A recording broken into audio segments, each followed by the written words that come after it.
Hello and welcome to the Real Talk Podcast with Kelly and Avery. We're your hosts, Kelly Berger and Avery Roberts. We are two rare ladies living with congenital muscular dystrophy, CMD. The show where we amplify voices, break down barriers, and celebrate the power of disability identity. Whether you're living with a disability, supporting someone who is, or just here to learn, you're in the right place. Where wit, wisdom, and reels are all part of the party.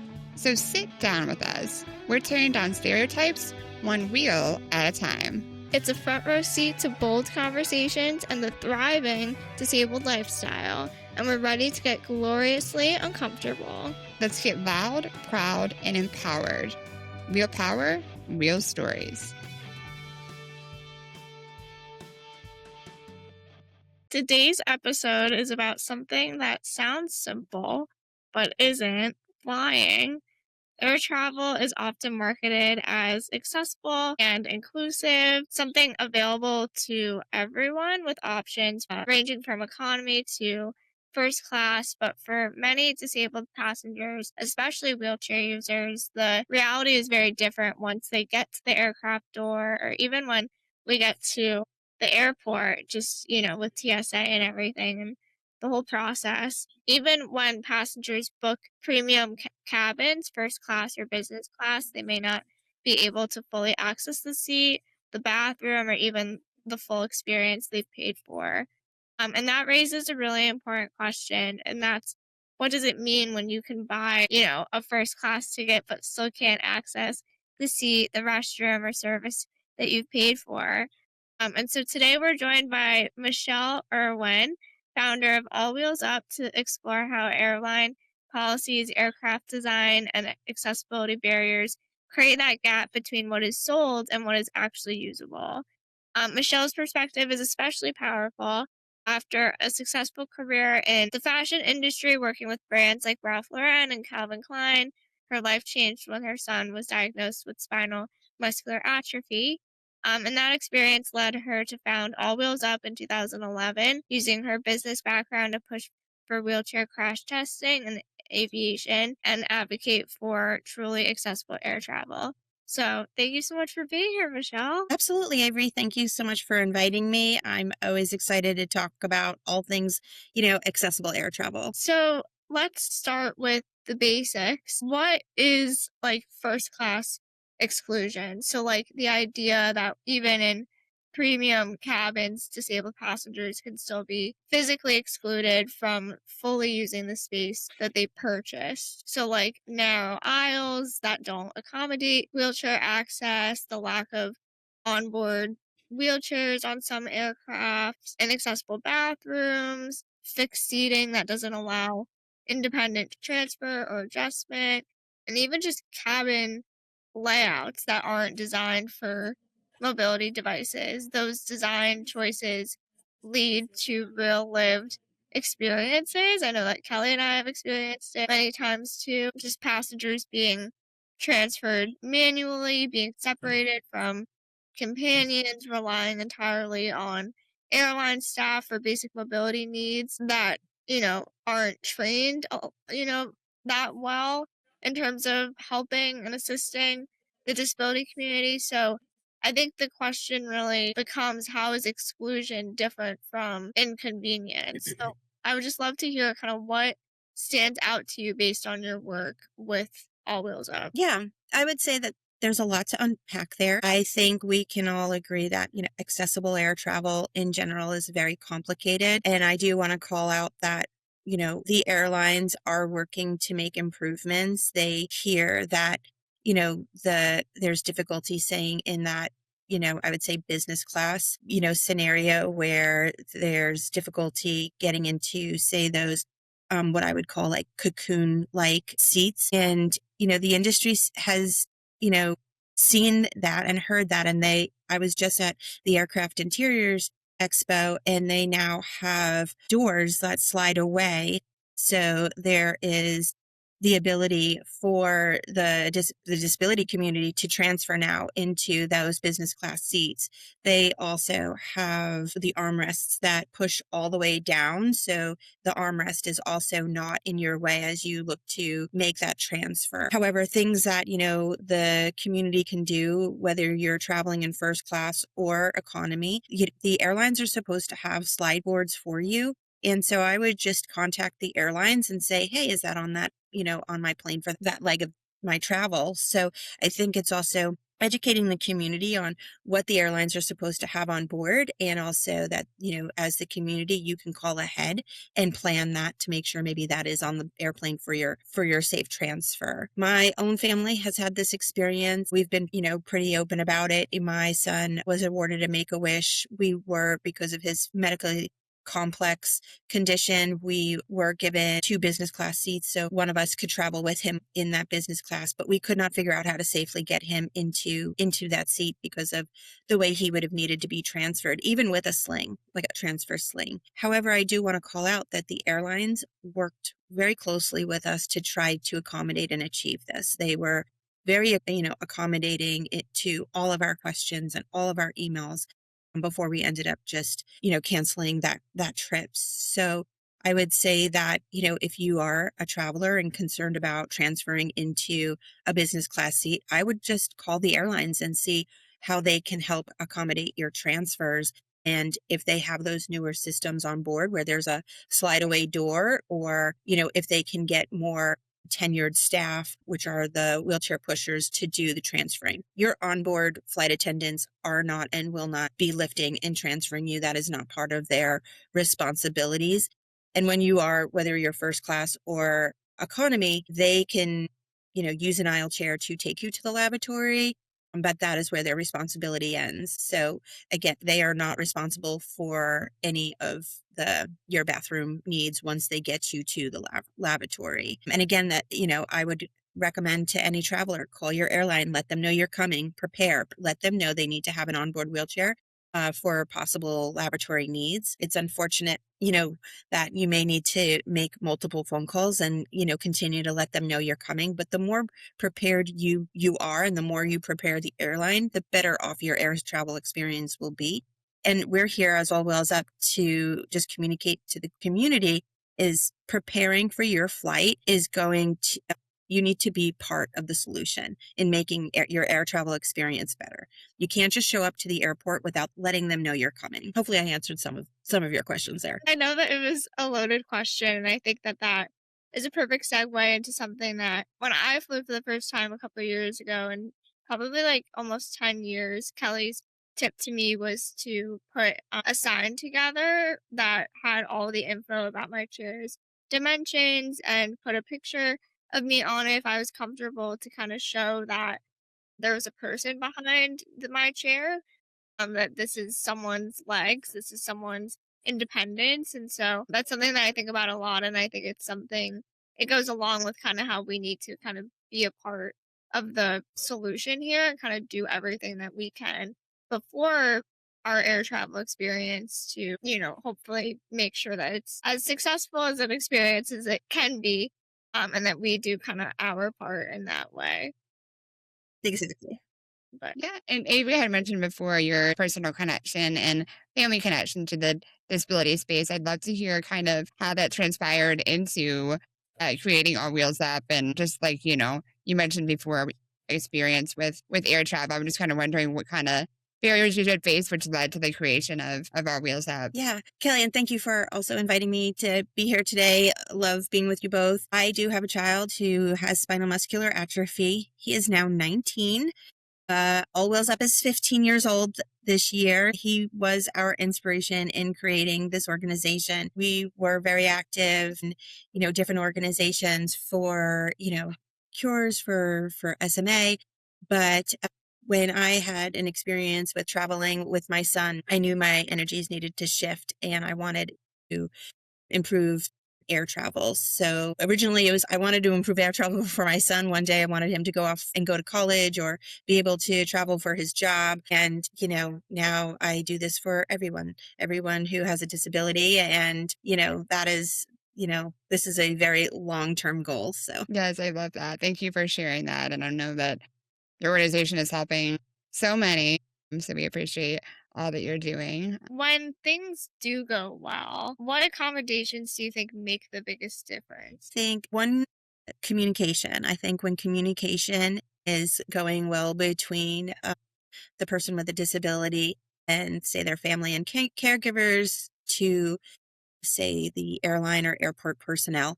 And that is because the personnel is well trained. And so I would say training is always going to be that low hanging fruit in regards to it's easy to attain, it's easy to execute. And so I think, and I definitely believe that improved training will continue to be the road to improved accessibility overall. Of course, there's a lot that All Wheels Up is working on in regards to, more of that engineering and, actual product sides. But, whether, when you're talking about all disabilities and long term and short term, actually, it's going to be training that I think will be the standout for improving accessible air travel. Do you think you could kind of keep talking on that? Like, when you say training, how do you see that happening? Like, I know that All Wheels Up is working really closely with airlines in that aspect, but I think, especially in the disability community, that we see that there are so many different walks of life and everybody has different needs. And so I think, especially our community is really wanting to know kind of how we all can help in terms of that training or and seeing that impact there. So where are we at with that, and how can we help? Yeah, there's all different types of training when we say that, and it's not just the airlines or the airports, it's also the community. So I'll start off there. All Wheels Up does webinars. We talk to all different organizations. We go to the Abilities Expos when we have funding and other events like that to educate the community on all of the resources that are available to them to what we call, say, fly safe today as we work to improve the future. uh, there's what are the tips and tricks, as well as the things that the DOT and TSA and others and FAA have put in place. And it's sometimes the community doesn't even know those things are there for them. For example, TSA Cares is I would say, new-ish program for the disability community. It's a program that was built specifically for the community. You call 72 hours before your flight. You give them all of your information, and an advocate will meet you at check-in and walk you through TSA. We have heard incredible things about this program, but we've also heard that it's very underutilized by the community. So again, it just showcases that the community doesn't know it's there as a resource for them to get through one of the barriers, which Avery, you brought up earlier, the TSA process, and that's there. Another way to improve your TSA experience is to get your background check, get, TSA pre-check. That will definitely help with less evasive pat downs and things like that, because you have your background check already done. So if you are a frequent flyer, that is definitely something that you should be investing in to improve your experience. And if you go to our website, we have a lot of other resources there that are available to the community. We also believe in partner with hidden disability lanyards. My mother has gone blind and she has flown using that lanyard, and her experience has been phenomenal with it. She has been sitting at a gate wearing the lanyard, and airport personnel will approach her and just say, "Hello, I'm with the airport. I see that you have a lanyard. Can I assist you? Do you know that you're sitting at, gate B12? What flight are you on? Can I assist you?" So the airports have been very proactive, in my opinion, in regards to recognizing and using and utilizing the education through that organization for the disability community. All Wheels Up, if you see us at an Abilities Expo, you've probably seen us handing out these hidden disability lanyards. We do also recommend them for the wheelchair using community. I do believe when you are sitting on an airplane and your wheelchair is taken away, you now have a hidden disability. It is not apparent to the flight attendant that you cannot, get down an aisle on your own, say during an emergency situation. So I have been recommending to the disability community to utilize the hidden disabilities lanyard in that way as well. Let's see. So other education. So All Wheels Up hosts an All Wheels Up global forum for all stakeholders for the industry to learn about all disabilities. And we have robust conversations on what the future of accessible air travel looks like, whether it be through trainings, whether it be through new products for a wheelchair spot on airplanes, and things like that.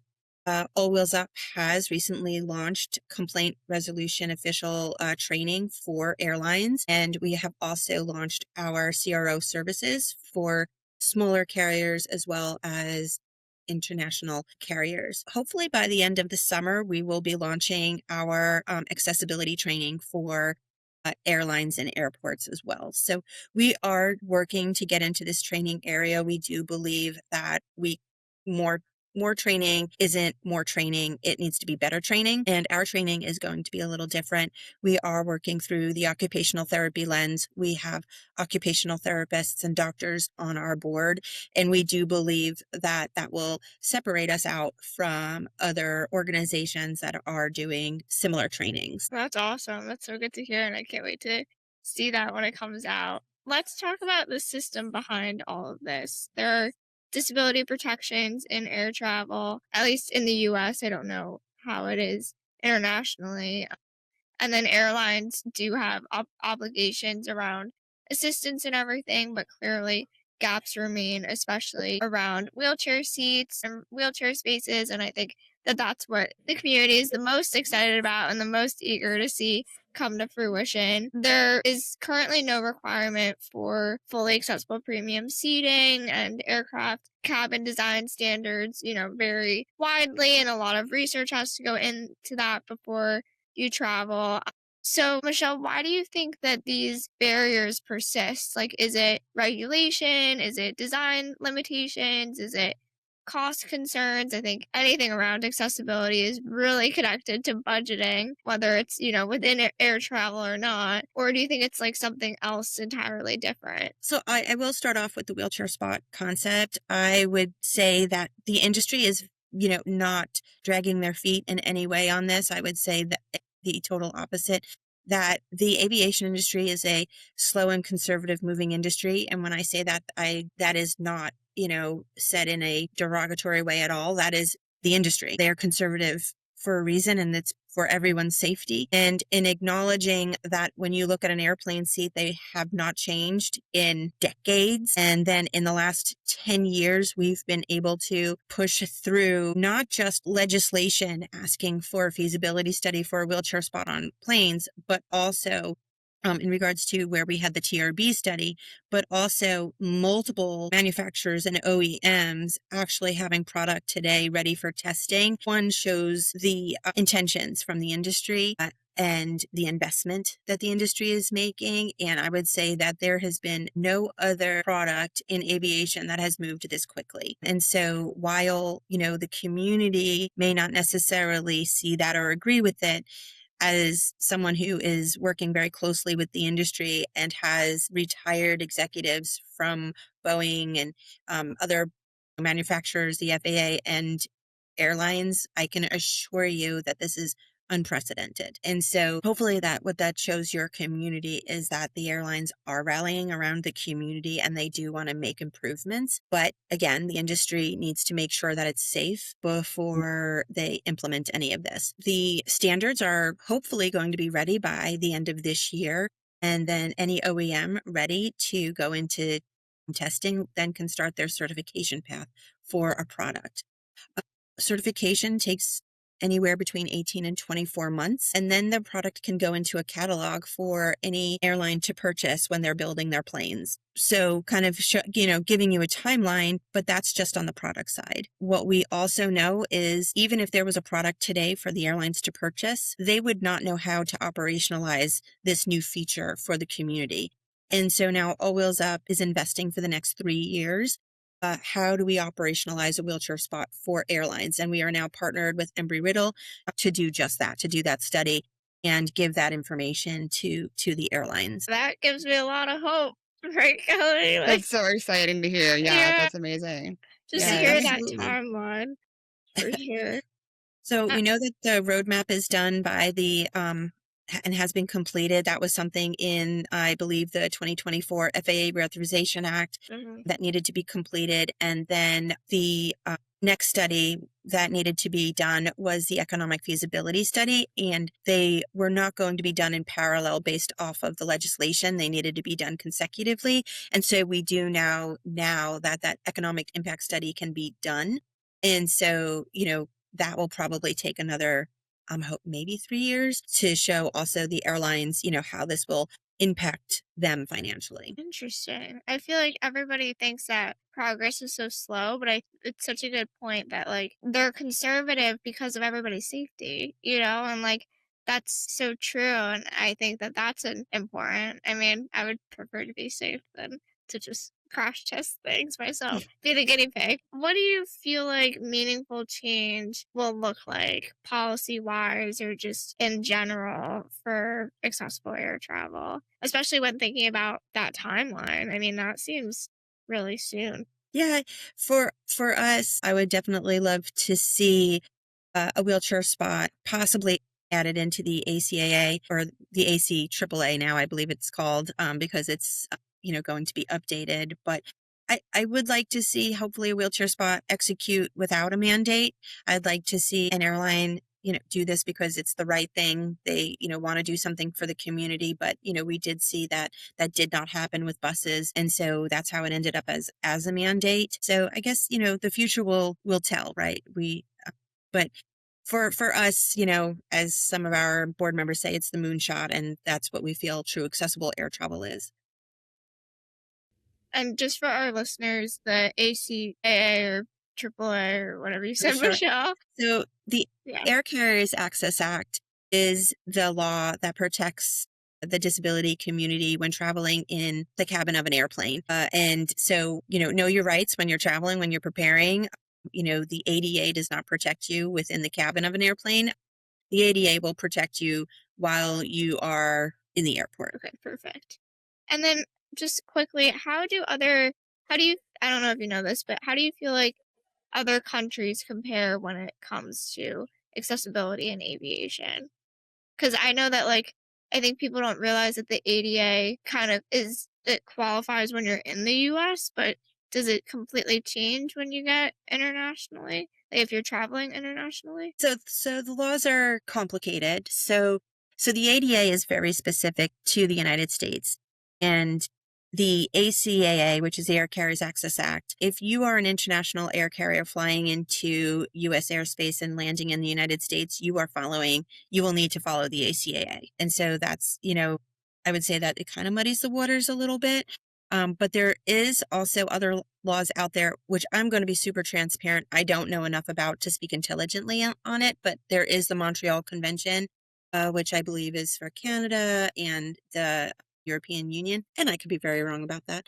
But No, you're good.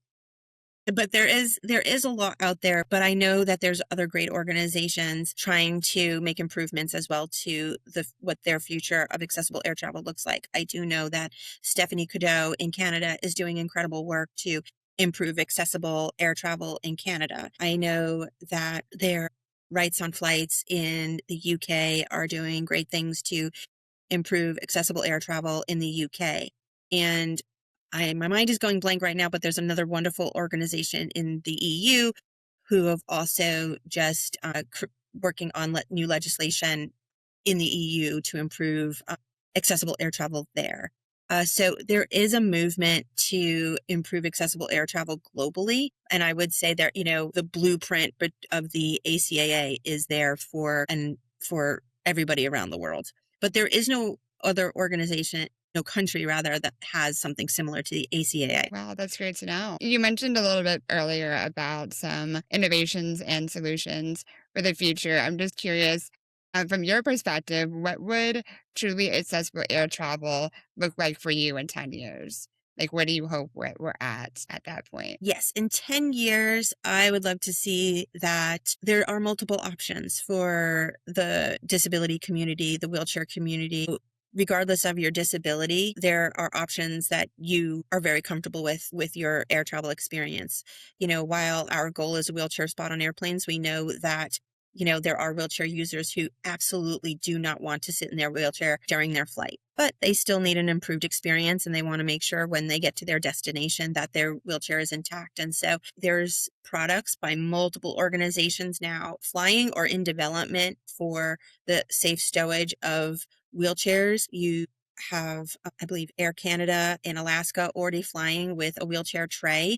And then there's organizations like Boeing and Delta Flight Products who are developing containers as well that will protect your wheelchairs. What I'd like to see is something like every single airplane so if you need to stow your wheelchair, your wheelchair will be protected. For someone who wants to stay in their wheelchair, regardless of the plane type, that you can roll on down the jetway and get onto an airplane, and there is a seating accommodation for you, and you can lock down just like you are in a bus and safely travel to your destination. And then for other disabilities, we're seeing a lot of new products within apps. So if you are, say, deaf or blind, there's apps now for your seating and airplane experience, whether it's telling you what seat you're at, whether it's telling you, how to move your seat if you're in a business class, or, what the evacuation process is. And it's, talking you through that. So I definitely would like to see all the features that are out there in development right now be on an airplane. And it would be a full offering to the community, regardless of disability. So we also like to bust some myths here on Real Talk. So we wanted to do some myth busting with you. So myth number 1, accessibility upgrades are too expensive. Not true. I think we know even just, a slide board is very inexpensive, and that would help the community greatly. So definitely a myth. And then myth number 2, there aren't enough disabled travelers to justify changes. Definitely not true. The disability community is a huge segment of our population, but what is needed by, the industry to make these big changes is the data. And so that's what All Wheels Up and other organizations are doing, is the research and giving the airlines that data, because they are a business, and for them to make important decisions, they cannot make those decisions based off of emotional pleas. And so that's what we do. So if their question is, what size is the population? What is their spending power?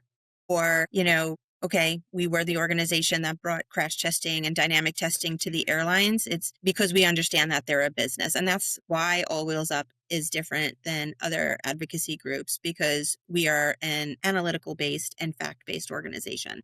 And then final myth number 3, airlines are already doing everything they can. I would say, yes, they are doing everything that they can. Their last, part of their, 5-year plan, right, was making sure that each airline had, disability advocacy committees, and they do meet with them quarterly to learn how to make improvements. And while the community might not necessarily see the work that they're doing, there's a lot going on behind the scenes, even from, implementing, disability links on their websites, and, putting, for example, American Airlines, you can, request wheelchair service. So, while some of these things may seem small or not enough, the industry is moving in the direction of making improvements. And as we start to wrap up and close our show, we always like to ask our guests, what's been your wheel power moment?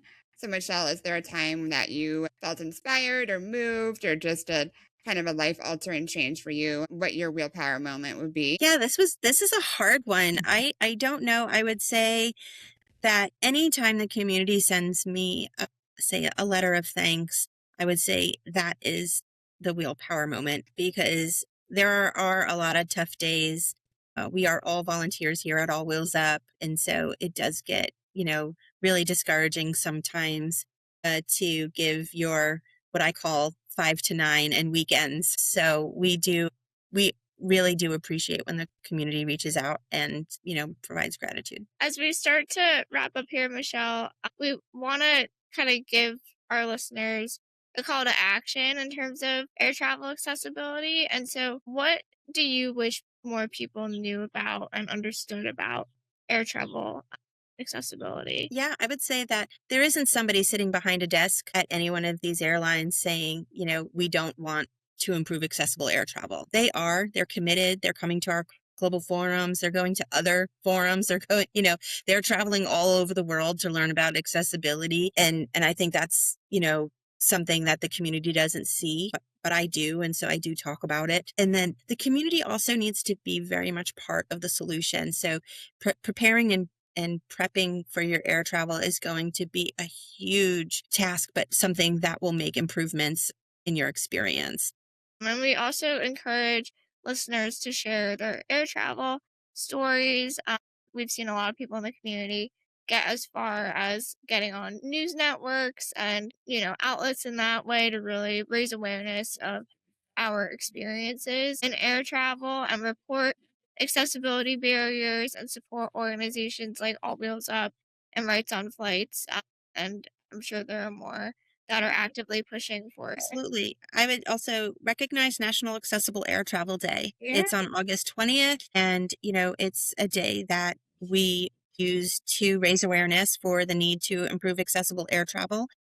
We are hoping to have a campaign up onto our website soon, but if we don't, just put something out on social media, just raise awareness on August 20th that, you're a traveler with a disability and more needs to happen. Yeah, I love that. Well, Kelly, I don't know about you, but this episode gave me a lot of hope. And although, progress seems slow, it's definitely moving at the pace that it should. And we are just really excited to see what the future holds in terms of air travel. And we're really grateful for all that you do, Michelle, and the work of All Wheels Up. And yeah, I think that the journey toward accessibility doesn't end at the boarding gate. It really continues all the way to the destination and everywhere, in between. Every passenger deserves a seat on that journey, and All Wheels Up is really ensuring that our community gets a seat at that table, whether it's training or, the global forum or really bridging the gap between our community and the industry as well. So thank you so much for all the incredible work that you're doing and All Wheels Up. We really appreciate it. And thank you for sharing your insight with us. Avery and Kelly, thank you so much. It's been really fun being with you here today. Thank you so much for tuning in to this inclusive space where disability radiates and every listen helps amplify disabled voices that deserve to be heard. We're so grateful you're on this journey with us. We share real stories, honest conversations, and expert insights that challenge misconceptions. Because disability doesn't define us. It's just a different way of experiencing the world. Your support keeps this beautifully disabled, slightly chaotic show rolling. You are truly the real MVPs. We have power, real stories.